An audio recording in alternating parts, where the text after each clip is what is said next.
యోసేపు జైలుకు పోయినాడు. ఎందుకు పోయినాడు? చెయ్యని నేరానికి పోయినాడు. కానీ చెయ్యని నేరానికి పోయి శిక్ష అనుభవించాడు. శిక్ష అనుభవించిన తర్వాత శిక్ష అనుభవించేదే కాకుండా అక్కడ ఉన్నటువంటి ఆ సెల్లో, ఆ ప్రిజన్ లో ఉన్నటువంటి గమనించండి, అక్కడ ఉన్నటువంటి జైల్లో ఉన్నటువంటి వాళ్ళందరికీ సువార్తను ప్రకటించాడు. హల్లెలూయా. అక్కడ ఉన్నటువంటి వాళ్ళందరికీ ఏం చేశాడంట యోసేపు? ఏం చేశాడంట? దేవుని వైపు త్రిప్పాడంట. ప్రార్థన ప్రేయర్ సెల్స్ రన్ చేశాడంట.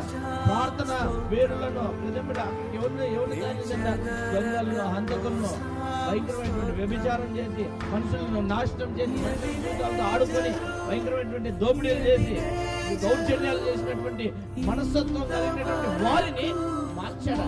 హల్లెలూయా. ఆ దేవుడు ఎటువంటి వ్యక్తినైనా మార్చివేయగలిగిన సమర్థుడు. హల్లెలూయా. ఎటువంటి దాన్నైనా మార్చివేయగలిగిన సామర్థ్యం కలిగినటువంటి దేవుడు మన యేసు ప్రభువు వారు. హల్లెలూయా.